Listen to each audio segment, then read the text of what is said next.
So last time we looked at the product Rs of two second order tensors, and we showed that Rs is also a second order tensor because it maps a vector to a vector and it is a linear transformation. So today we will look at the components of Rs. So T, if I write as Rs, and if I want to find out Tij, then I will use the usual formula for finding out the components. So this I write as Ei dot Rs times Tj.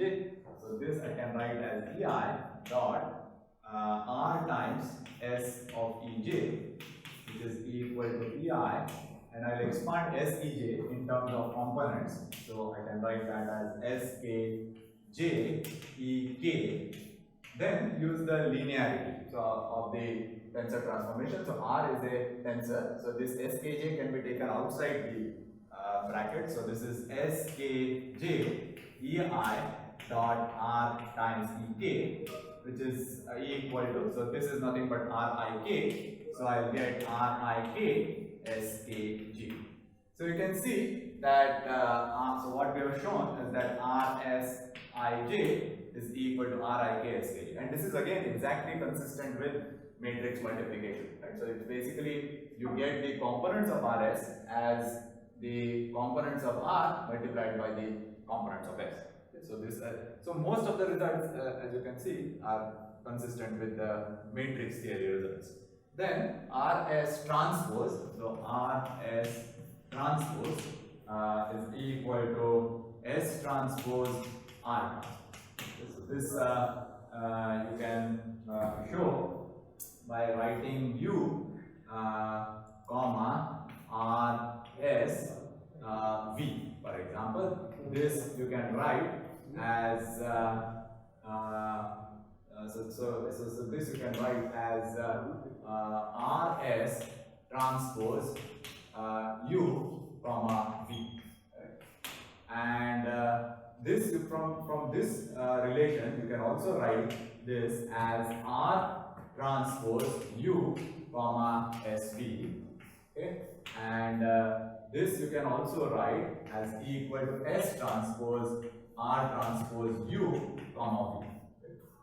And now you can see that this object is equal to this object and it is valid for all uv, hence so this is valid for all uv belonging to v, hence by equality of tensors you will get that Rs transpose is equal to S transpose R transpose. Okay, so that sort of completes this part for the product of two second order tensors. Now I will introduce a new object called as the tensor product. So, so as I said that most of these things I have already introduced in the solid mechanics class, but as I said that we will just quickly go over it once again so that we can use all these results at a later stage. So now I will define the dyadic product. Okay? So dyadic product or tensor product. So product of two vectors. So I will define A dyadic B acting on C as B dot C acting on A. So for all C belonging to B. So this is how I define the dyadic product. So the dyadic product is defined by its action on a vector, okay, and it gives another vector. So it is clear that the dyadic product maps a vector to a vector. Okay. So now if we prove that it's a linear transformation, then that will show that A dyadic B is a second order tensor. So if I now write A dyadic B acting on Cx plus dy, then that is equal to, so use the definition. So this is B dot Cx plus dy acting on A,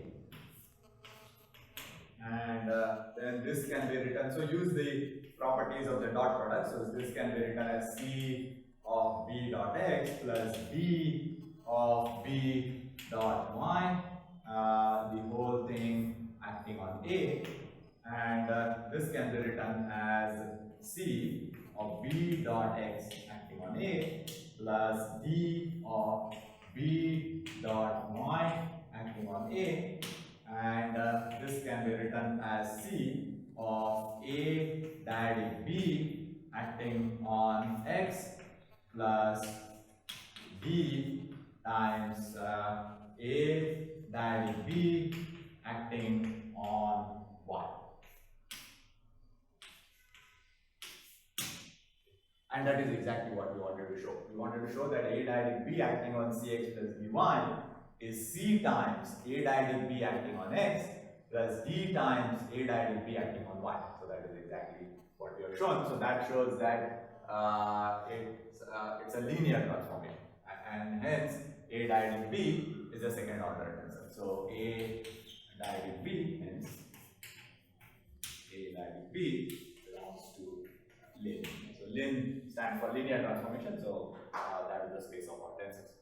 Now we can use this dyadic product to express T in terms of its components. So I can write now T as equal to Tij Ei dyadic Ej. So in terms of its components, I can write T in this particular form. So remember that here in this case I and J are dummy indices. So I and J both range from 1 to 3. So this is T11 E1 dyadic E1 plus T12 E1 dyadic E2 and so on up to T33 E3 dyadic E3. So let us try to show this representation of the tensor in terms of its components. So you will see that see, we had expressed the vector V as Vi Ei, right?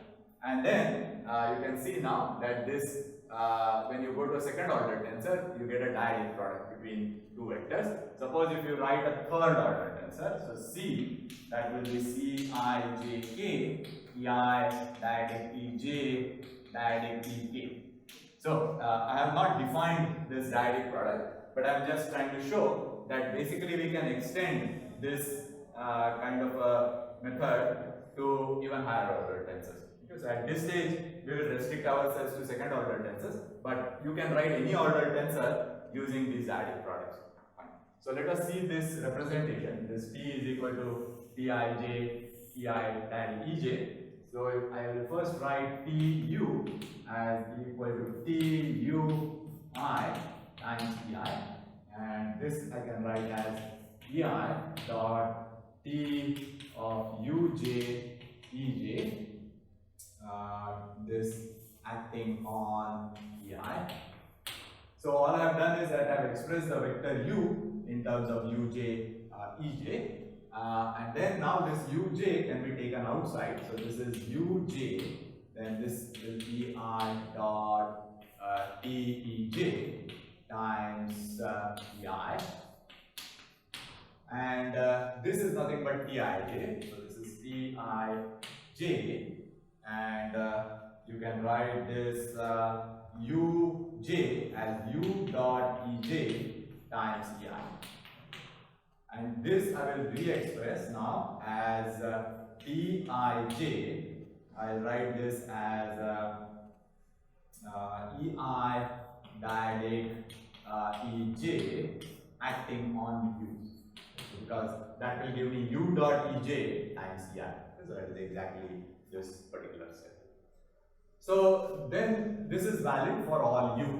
This is valid for all u belonging to V, and then again by equality of tensors you get that T is equal to Tij Ei dyadic Ej.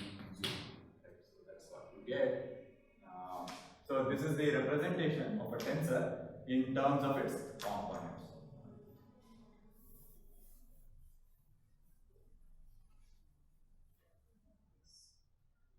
So in terms of the components, let us write I.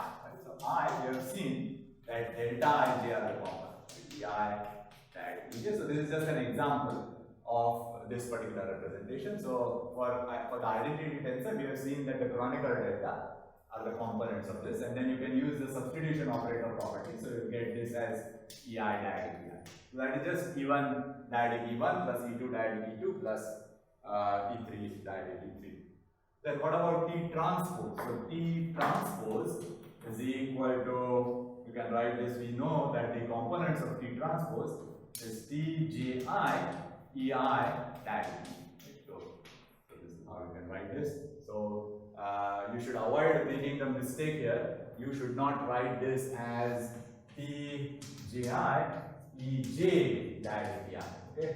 So this actually is not a representation for T transpose, because see here I and J are dummy indices. So this is actually equal to Tij EI diagonal EJ. Because if I call I as J and J as I, then I will get this. And this is nothing but T. Okay? So this particular object here, Eji, Ej diagonal Ej, is nothing but T itself.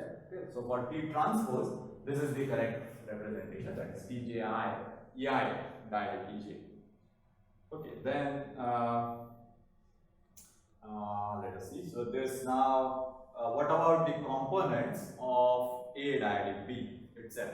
So A diagonal B Ij is equal to EI dot A diagonal B times Ej.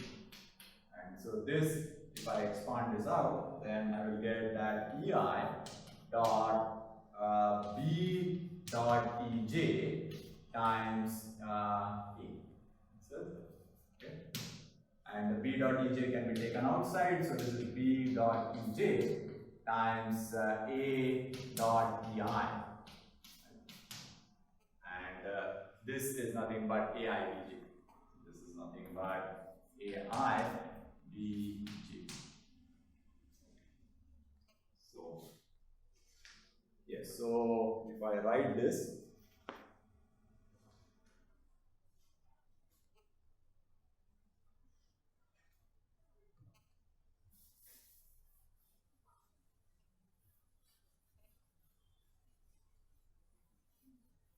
so if I write these components, so A diagonal B, the matrix will look like A1, B1, A1, B2, A1, B3, and so on. So this is A2, B1, A2, B2, A2, B3, A3, B1, A3, B2, A3, B3. These are the components of this A diagonal B. This is how it looks like. Okay, so now we'll introduce principal invariance of a second order tensor.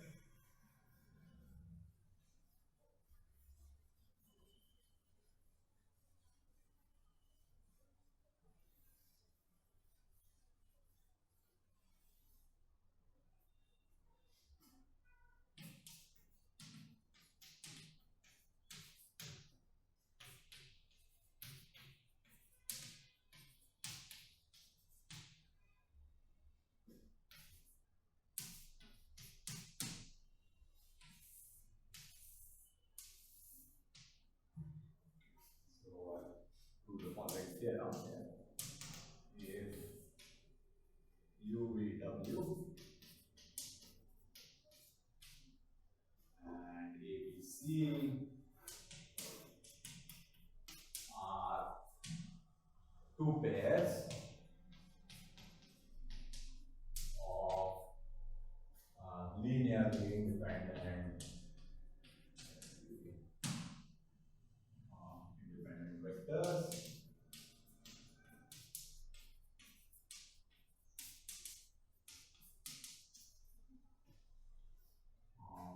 and T belongs to Lin,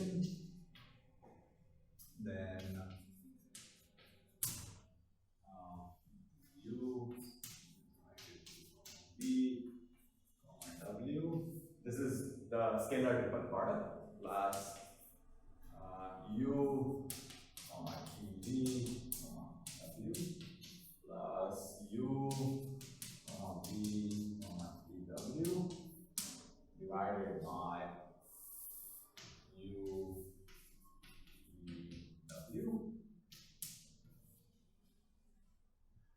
so here I'm dividing by UVW, but you can see this. So I've made this assumption that these are linearly independent vectors. Okay, so linearly independent means this UVW will not be equal to 0. Hence, division by UVW is allowed. So as I said, one has to be very careful in these things that you should not divide by 0. Okay.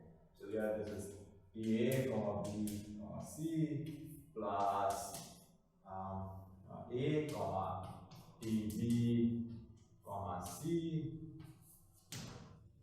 plus A, comma B, comma TC,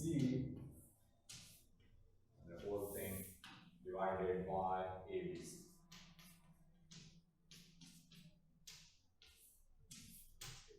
Alright, and then similarly this TU, comma. So here you can see that this object T occurs once.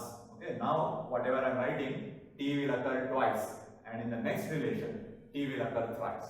So this is TU, comma TB, comma W plus U, comma TB, comma TW plus TU, comma V, comma TW divided by, again same thing, UVW is equal to, so then this is ABC, so write it in terms of ABC, TA, comma TB, comma C, divided the whole thing, first I just write out the whole thing, plus A, comma TB, comma TC, plus TA, comma B, comma C, actually it should be TC, yes, and the whole thing divided by ABC, yes, and then the last relation, so here it is over here. The last relation is TU, comma TB, comma TW divided by UVW is equal to TA, comma TB, comma TC, the whole thing divided by ABC. So here, as you can see, T occurs thrice. So in this relation, T occurs once. This relation, T occurs twice in each of the scalar triple products, and then T occurs thrice in each of the scalar triple products in the third relation. So let us try to prove this relation now. So I'll prove the first one, and then the second and the third relations can be proved in a similar manner.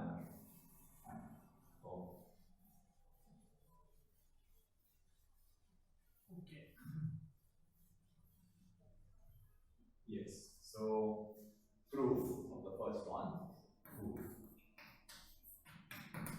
So use U is equal to UI EI, then V is equal to VJ EA, and then W is equal to WK EK. So you can write now, so LHS of the first relation,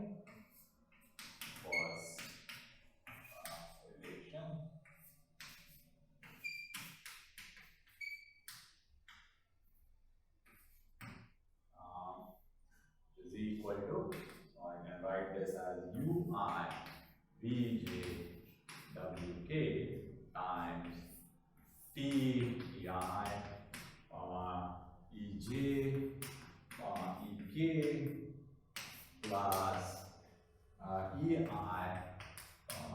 EJ, EK plus EI, EJ, EEK,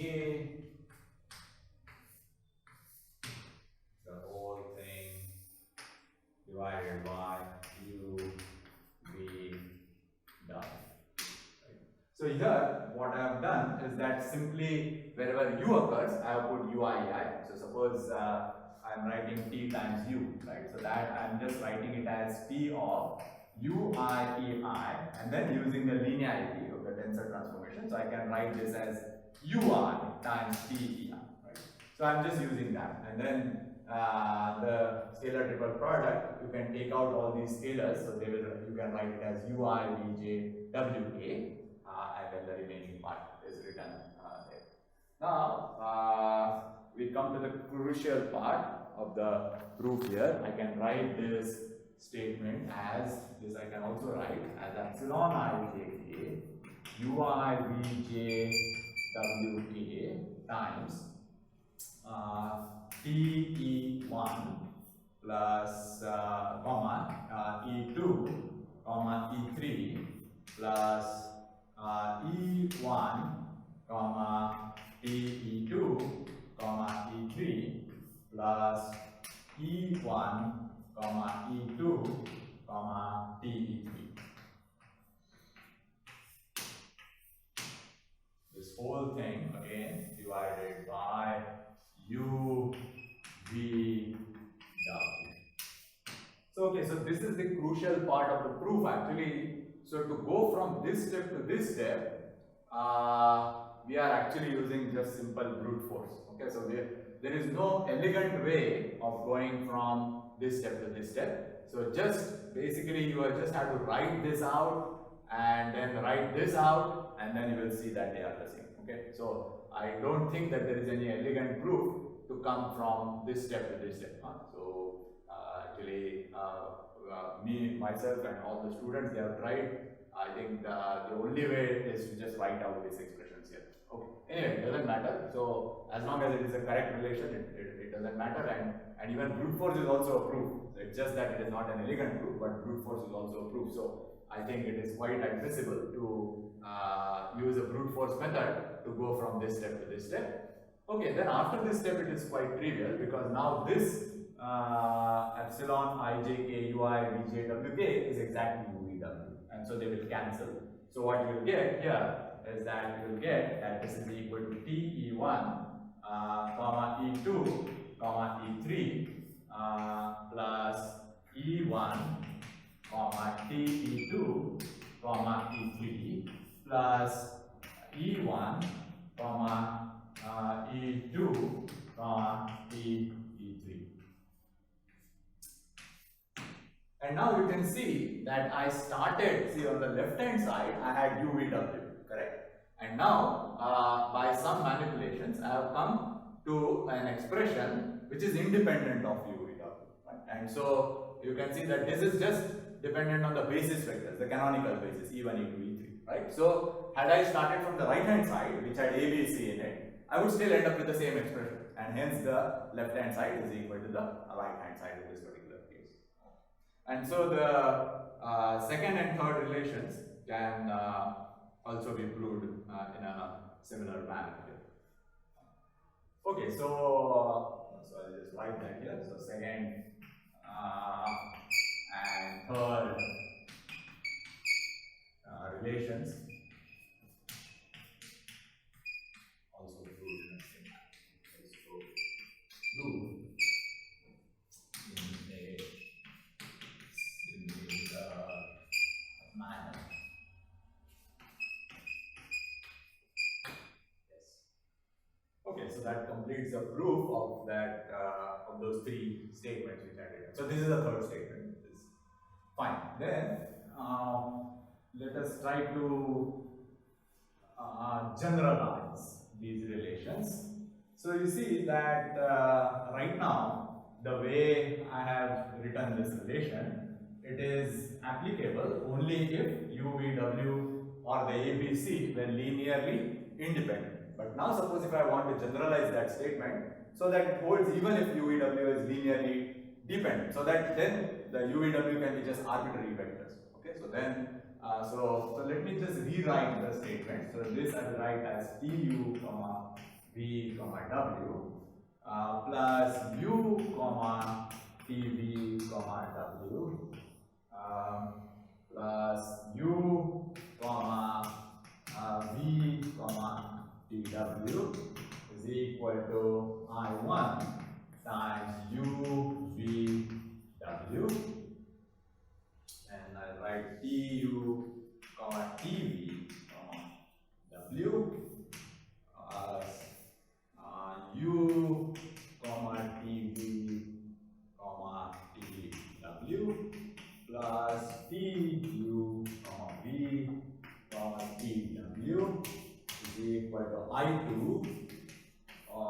u v w, and you write tu comma tv comma tw is equal to I3 times u v w. Okay, so so actually, see, because what I have done is that so suppose when we had divided this, right? So this part I1 was not dependent on whether you had UVW or ABC and so on, right? So this part here is an invariant. So it doesn't matter whether you have U or A. So because the same relation would be valid even if you put ABC instead of UVW, right? So this part is remaining the same. So that part I am calling as I1. Similarly, that invariant part I am calling as I2 here, and then the invariant part I am calling as I3 here.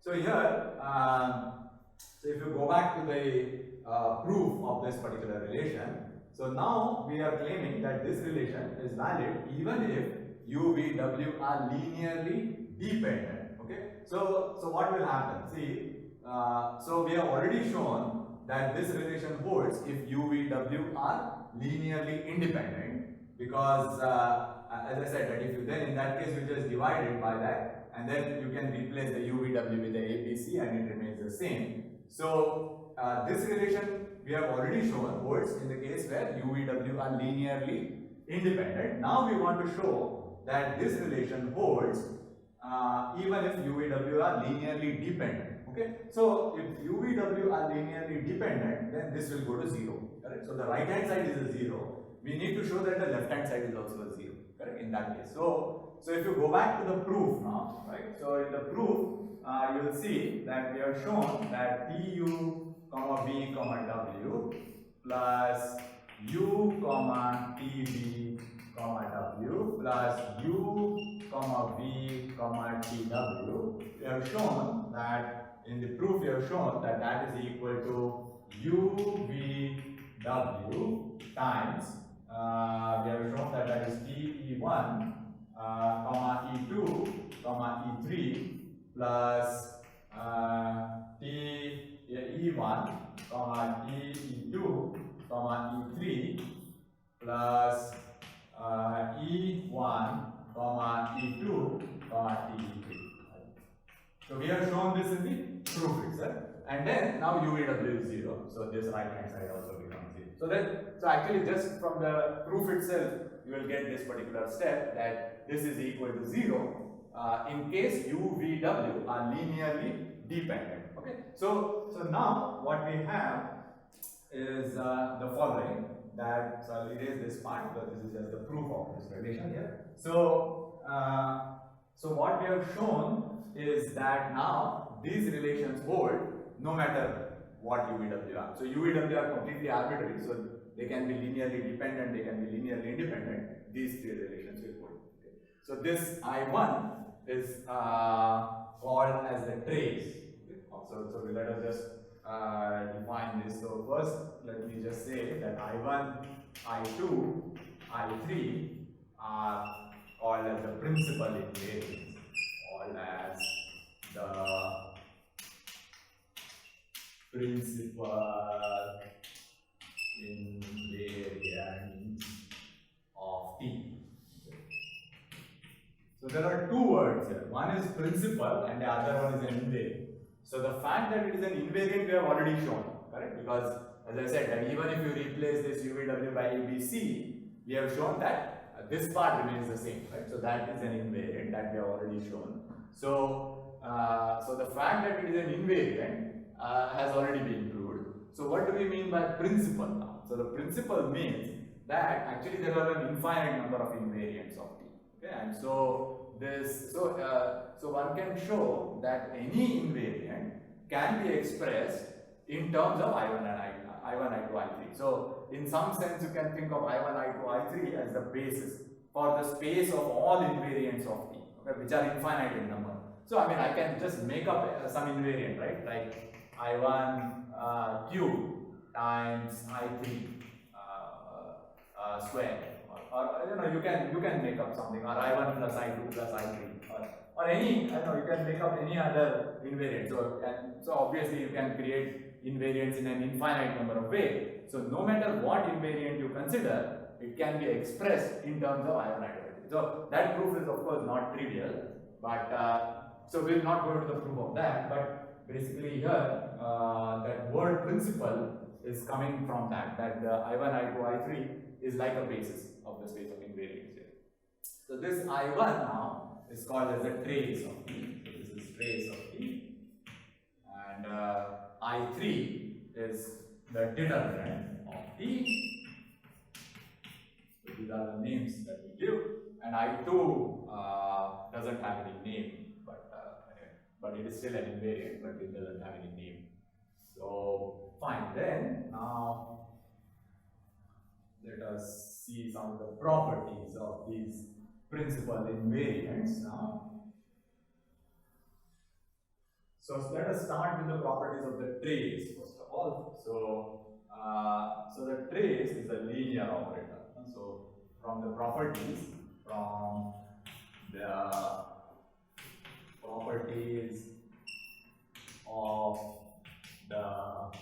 scalar triple product, we see that the trace is a linear operator. See that the trace is a linear operation. So in the following sense, that trace of alpha r plus beta s is equal to alpha of trace of r plus beta times trace of s. So just substitute, alpha r plus beta s in that definition of the I1, and then use the fact that the scalar triple product is linear in each of the arguments, and then you'll get this particular result here. Right? So this is for all alpha beta. So this is of course because the T is occurring only once in the definition of that I1. Right? So the moment it occurs twice or thrice, like in the second or the third relation, then it will not, this kind of a property will not be satisfied. Okay? So you have to be very careful not to apply these kind of properties to the second and the third invariant. So this holds only for the first invariant here. This kind of a linearity property holds only for that. So this is true for Rs, so for all Rs belonging to linear. Fine, then let us see some more properties. So let us try to get the components of that. So trace of, so if you choose, so let me just go back to that particular definition here. So if you recall, we had T U comma V comma W plus here plus U comma TV comma W plus U comma V comma PW was equal to I1 times U V W. Right? So this is how we are defined now our I1. Now if you choose now U to be, so choose U to be equal to E1, then UV is equal to E2 and W is equal to UV. So choose, basically this is just the canonical basis, so just choose them, because U and UVW are completely arbitrary, I can choose it in this way. Then the scalar triple product will be simply 1, because that is E1 dot E2 cross E3, and E2 cross E3 is E1, so E1 dot E1 will be 1, so this part will go to 1. Then what about this one here? So it will be TE1, right? comma E2 comma E3, right? Now E2 comma E3 means it is actually a cross product. So this is E2 cross E3, which will be equal to E1. So it will be TE1 dot E1. So that will be just E1 dot E1, which will be T11. So this particular part here, so this is nothing but T11. And then similarly, this particular part will be T22 and this particular part will be T33. So just what we get is that trace of T is equal to E1 dot TE1 plus E2 dot TE2 plus E3 dot TE3. And so that is equal to TII or TKK or whatever index that you like. So I'm just using I here. I is a dummy index. So there is a summation involved also. So there is just TII. So basically, if I write the matrix of components of T in this form here, T11, T12, T13, and so on up to T33, then you see that the trace is simply the sum of the diagonal elements here. So that is again, most of you may be familiar about the trace from matrix algebra. So this is exactly the same result, except that now we are working in the abstract setting of tensors here. So, but I'm just expressing the trace in terms of its component, which is this. So remember that if the basis changes, then the matrix of components will change, right? But the sum of the diagonal elements, even of the component matrix in the new basis, will still be the same. Okay, so let me just explain that here. So here, suppose if I go to another basis, I will get T11 bar, T12 bar, T13 bar, and so on up to T33 bar, right? T22 bar. So, so the individual components will change, right, with a change in basis. But the sum, so basically what you will get is T11 plus T22 plus T33 will be equal to T11 bar plus T22 bar plus T33 bar. So this is what we mean by invariance, right? So here you can very clearly see what we mean by invariance. So invariance means that even if I change the basis, right, and I have gone to a new basis, the components have changed, but the sum of the diagonal elements remains the same, right? And so it is basically a property of the tensor itself. It doesn't depend on the basis. No matter which basis you use, you will get the same result with for the trace. And the same thing will happen even for the second principal invariant, and for the third principal invariant, right? So I mean, I've just shown it for this particular case, but as I said, that the same thing will go through for the second and the third invariant as well. So that we will show at a later stage. Right now, let us just continue on the properties of the trace itself. Actually, I could have shown this trace of T. I could also have written it as trace of Tij, Ti diagonal Tj.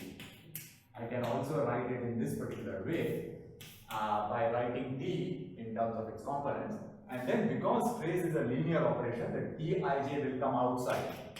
Tij times trace of Ti diagonal Tj, and we have seen that this is nothing but this is equal to Ei dot Ej, right? So this is equal to Tij Ei dot Ej. So the trace of A diagonal B is nothing but A dot B itself, and so you will get that this is equal to Tij delta I, and that is equal to Tii. Okay, so here let me just see. So here actually I have used the result that trace of A diagonal B is equal to A dot B. Okay. So that actually is very clear because the components of A diagonal B, so A diagonal B Ij is equal to AI Bj.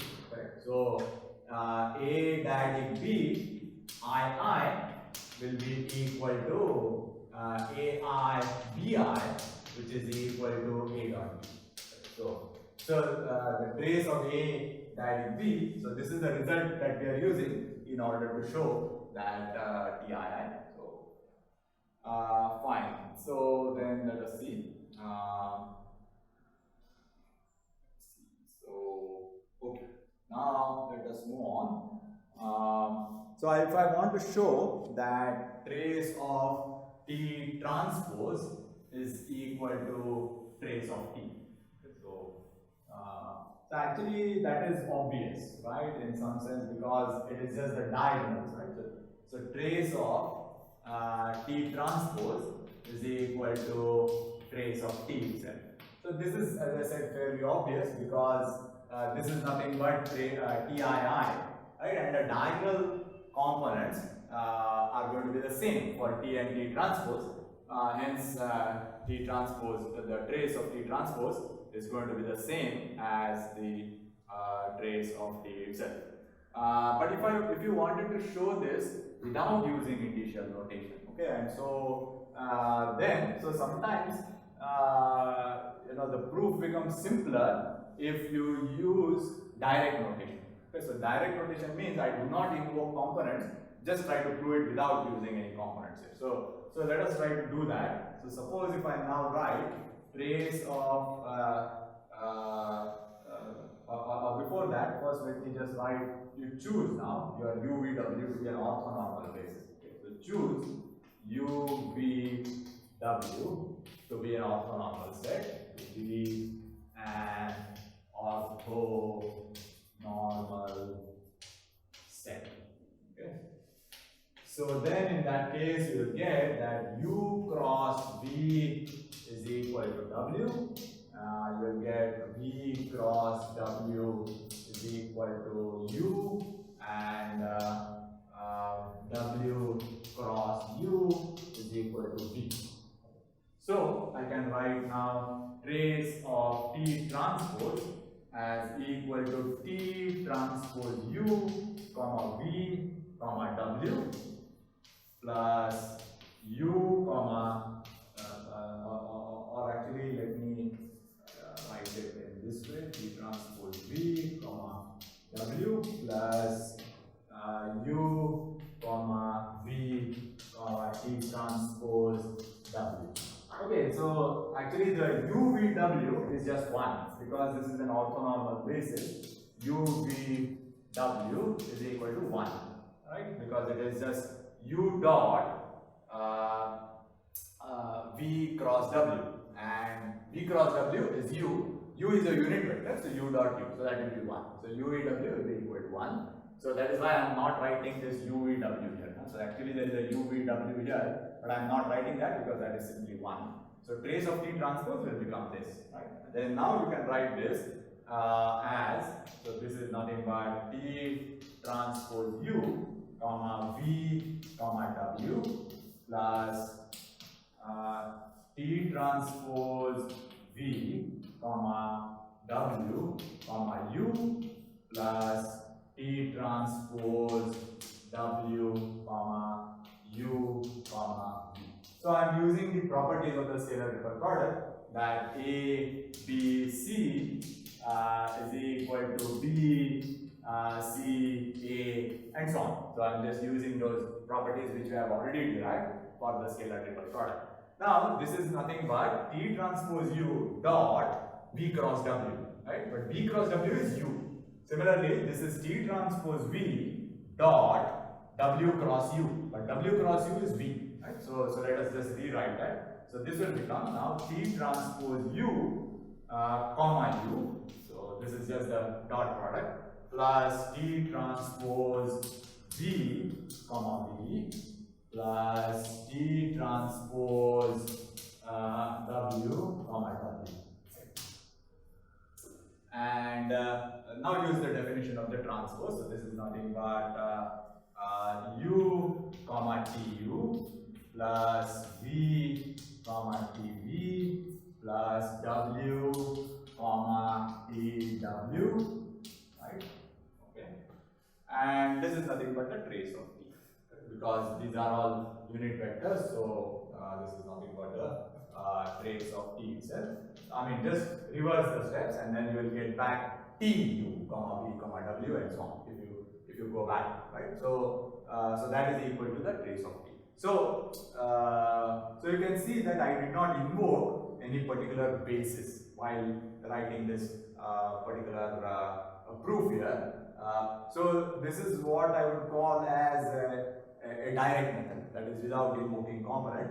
So as far as this course is concerned, you should be familiar with both these methods of proof. So one is the direct method of proof, which does not invoke a basis, and this is the initial notation proof, right? So you should be familiar with both of them. See, what will happen is that in most cases, the initial notation proof will be shorter. But there are cases where the direct proof will be far more simpler than the initial notation proof. So I think you should be, so I will show instances of that as we go along. But that is the reason that it is good to be familiar with both these methods, and it's also good for verifying your results. So for example, you proved something using initial notation, you can verify that same result using the direct method, or vice versa. Suppose if you have derived a result using the direct notation, you can verify whether your result is correct using initial notation. So it is good to be familiar with both these methods, and that is something that you should be familiar with in this class. Fine. Okay. Move on to the next one now.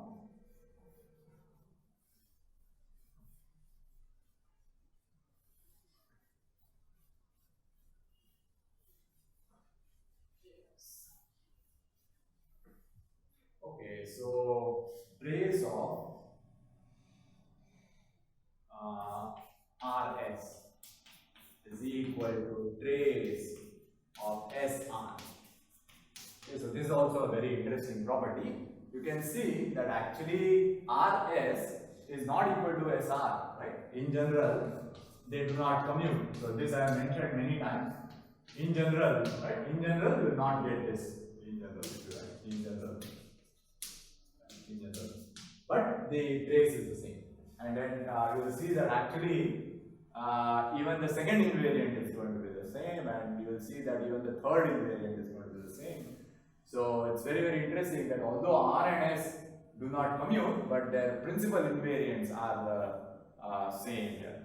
So if you try to show this using initial notation, the proof is very, very simple. So see, what are the components of Rs?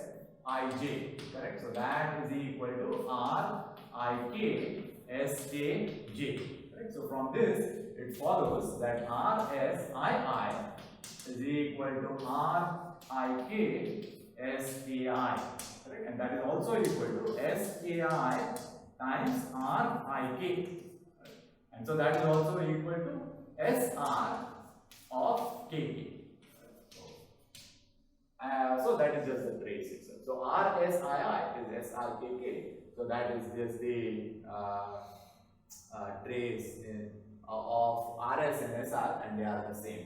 So that is, so the proof using initial notation is very, very simple. But if you wanted to show the proof in the direct notation, so let us look at that. So the proof actually in direct notation is a bit complicated, but let us try to show that. Just so that you will become familiar with this particular method of proving using the direct notation. So again, take UVW to be an orthonormal basis. So let UVW be an orthonormal basis. Normal basis.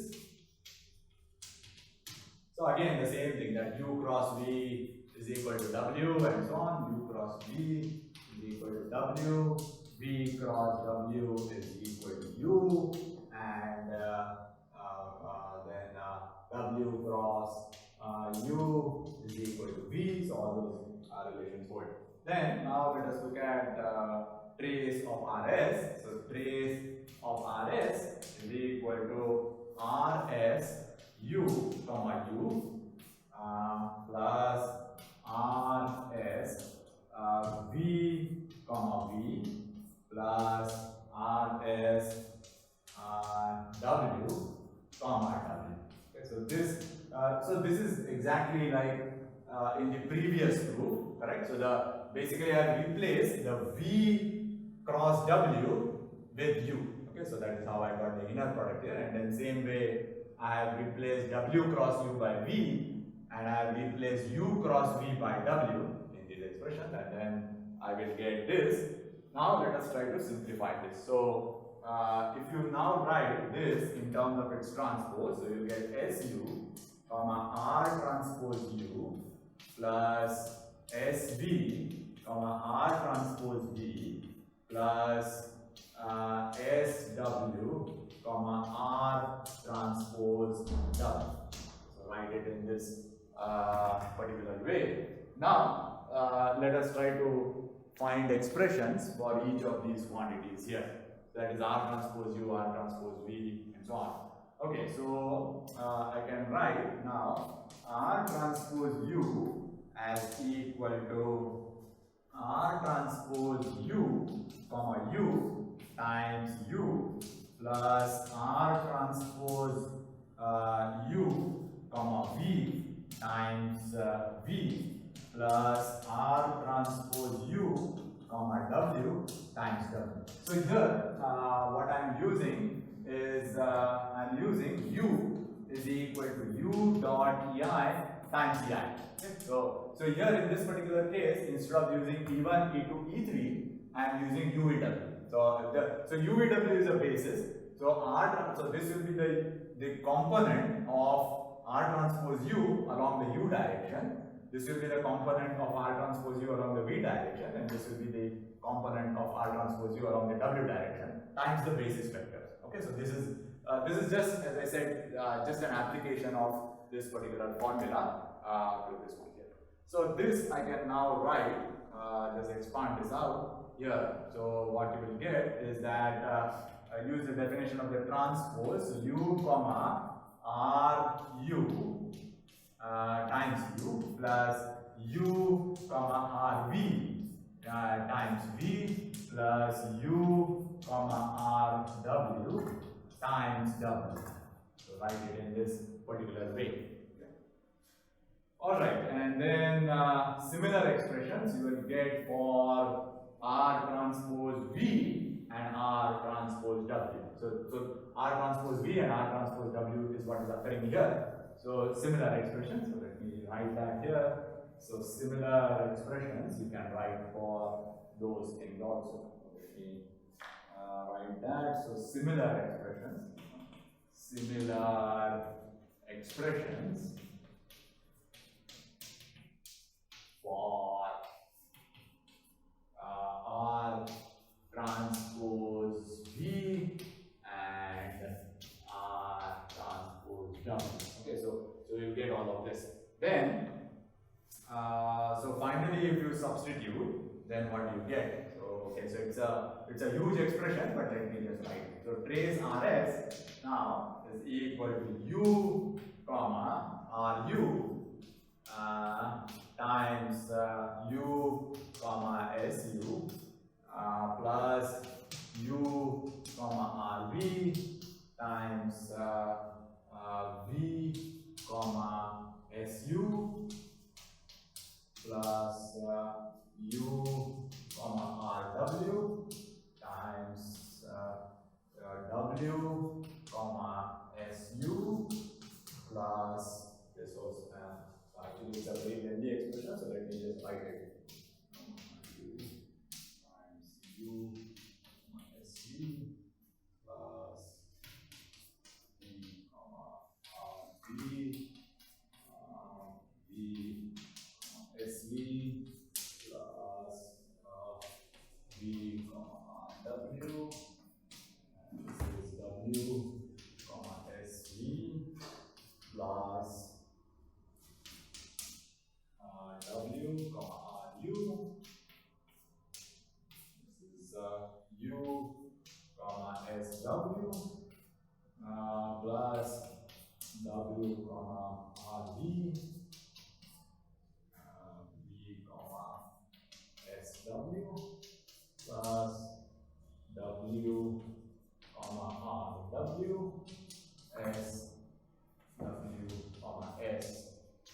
2. Okay, so this is the expression for trace of R. So now if you just simply interchange R and S, right? So interchange R and S, that's all, right? Interchange R and S, right? Then you'll see that this expression remains the same. Okay, so if you just put R in place of S and S in place of R, you will see that this expression remains the same. Okay, so that you can easily verify that. So for example, let us see. So this term I think will correspond to this term here, right? So if you put S in place of R, then you will get U comma SV, which is this term here. And if you put R in place of S, instead of this V comma SU, you will get V comma R. So you will see that this whole expression remains the same. So you will see that interchange R and S, we get the same expression, right? We get the same expression, right? So hence, what we have shown is that trace of Rs is equal to trace of Sr. Okay, so that is what we have shown now. So as I said that this direct method is quite cumbersome for this particular proof. I agree that the direct method is quite cumbersome for this particular relation, and then the indicial notation proof was much simpler. But as I keep repeating, that there will be instances when the direct proof will be far shorter than the indicial notation proof. So especially when we come to determinants, you will see that. Okay, so so as I said that try to familiarize yourself with both the methods of proof, the direct method and the indicial notation method here. One. We will now introduce the concept of a inner product of second order tensors. So far we have introduced only the inner product of two vectors, right? But now we will introduce the inner product of two second order tensors now. So inner product now. Inner product of two SOTs. So I'll denote this. So denoted by SOTs RS. So this will be denoted by R colon S. Okay. So actually you will see that there is a contraction, there is going to be a contraction on two indices, and so that is why we use this notation of a colon. So in the dot product between two vectors, there is a contraction over only one index, so only one dot. So similarly, so here colon has these two dots, so that's the reason that because there is a contraction over two indices.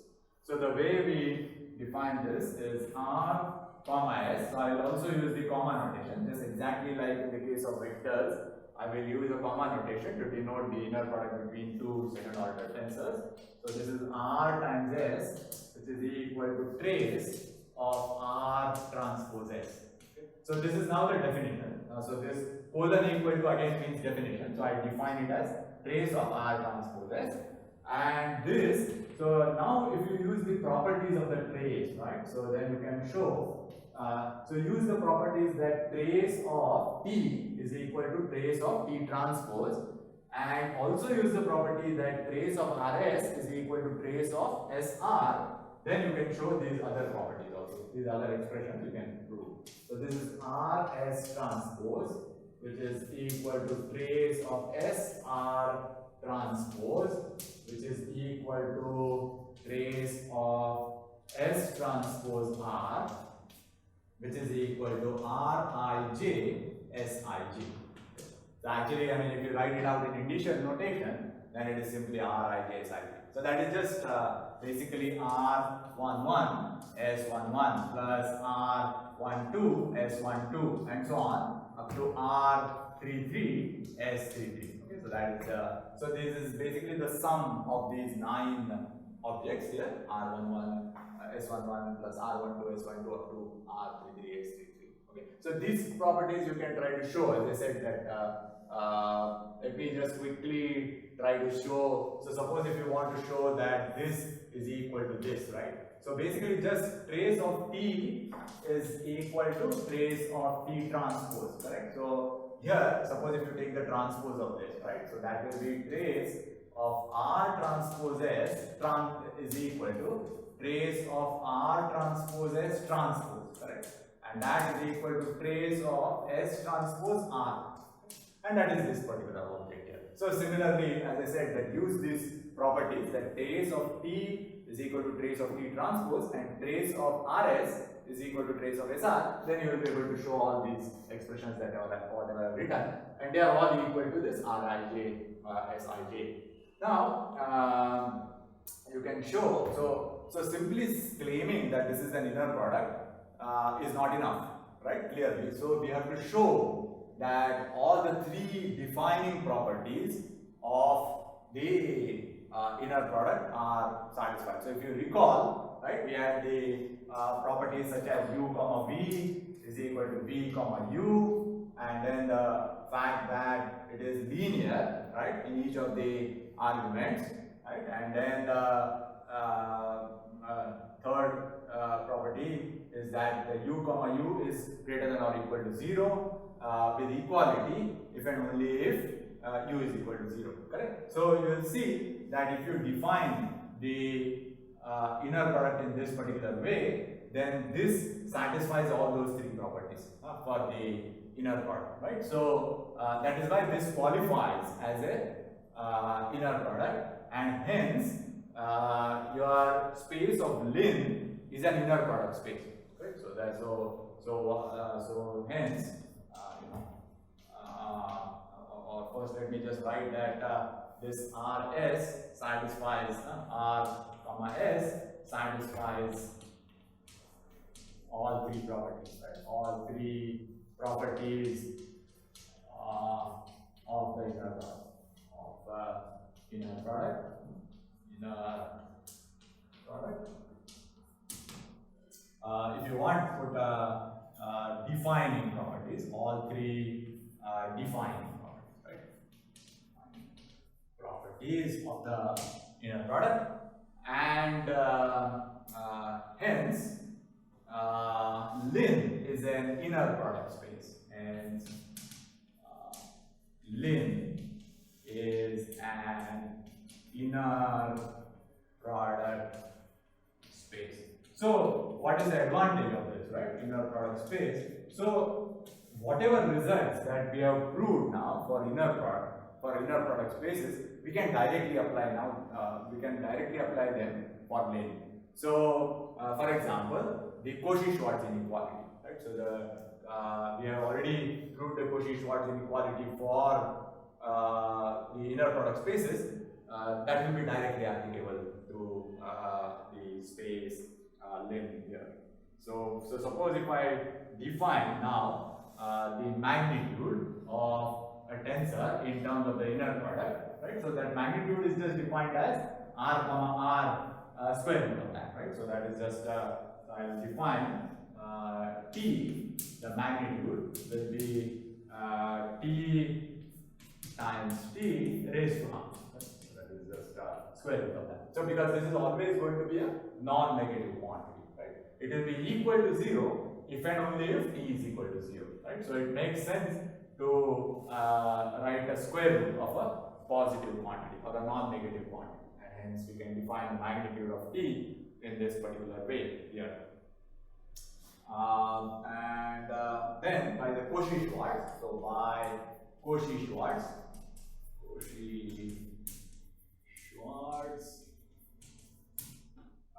you will get that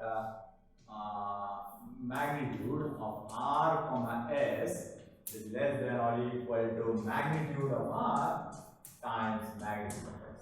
So that is the Cauchy-Schwarz inequality here. Right, and then one last thing for today is we will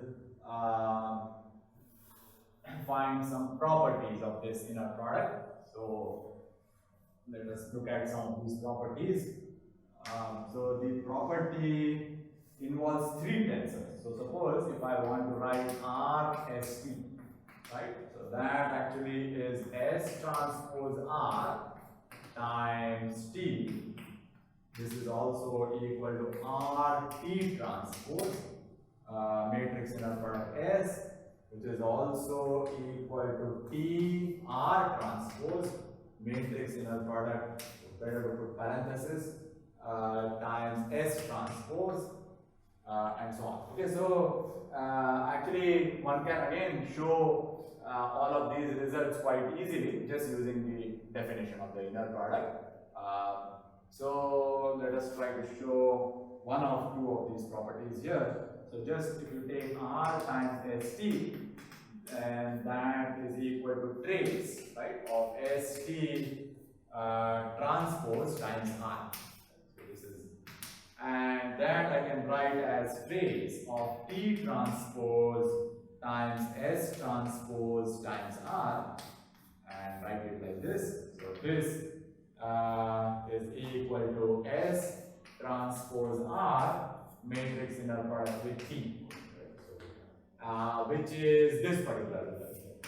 Okay. And then similarly you can show the others also. So use the properties again. So basically you are just using the fact that trace of T is equal to trace of T transpose and trace of RS is equal to trace of SR. So same properties, if you keep on using on these objects, you will get all the remaining properties of the